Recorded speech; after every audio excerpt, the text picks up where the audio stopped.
Welcome to this week's legislative report. Senators wrapped up this week with the resolution recognizing the outstanding public service of former NACO Executive Director Larry Dix. Larry retired on January 31st and now serves as Executive Director Emeritus. Senator Myron Dorn, a former Gage County Supervisor, offered the resolution, LR 132. Speaker Mike Hilgers announced plans for an early adjournment on Thursday, May 27th, rather than on the scheduled date of June 10th. The legislature will meet next week as scheduled and tentatively take May 24th, 25th, and 26th as recess days to allow any vetoes to come back. The session could be extended to May 28th if absolutely necessary for veto overrides. A bill to allow counties to pass an ordinance allowing the concealed carry of weapons without a permit was amended to reflect constitutional concerns raised by the Attorney General before it was advanced from general file. The original language was stripped from the bill and replaced with 3 other bills. As advanced, the bill would require a postcard reminder to concealed carry permit holders that their permits are about to expire.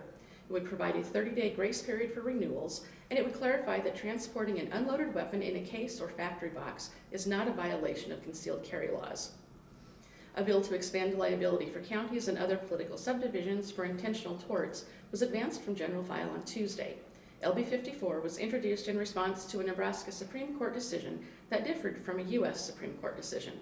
In the case, 2 inmates were housed in a cell together in violation of prison policy, and over the objections of the inmates, 1 inmate killed the other. The questions presented were whether the state was responsible for the acts of a non-state actor and whether the state had a duty to keep the inmates safe. The bill would amend the Political Subdivisions Tort Claims Act to allow claims to be filed when a political subdivision or state agency fails to use reasonable care in those instances. Law enforcement officers would take additional training under LB 51, which was advanced from select file this week. Other provisions would prohibit the use of chokeholds, require law enforcement agencies to be certified, and require psychological evaluations for new hires. An amendment was adopted to reinstate the authority for counties to establish a law enforcement reserve force. This authority had been removed from the bill as introduced. Youth who are excessively absent from school would be referred to community-based resources before coming into contact with the juvenile justice system under a bill advanced from general file. LB 568 also increases funding for community-based juvenile services aid grants to $8.5 million. Among the other bills that were advanced this week are measures to extend the filing deadline for homestead exemptions for persons whose spouse has died and to require applications for property tax exemptions to include an estimate of the value.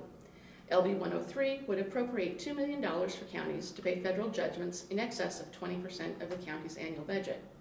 LB 388 would provide $40 million in funding for broadband in underserved and unserved areas. These bills advanced from select file, the second round of debate.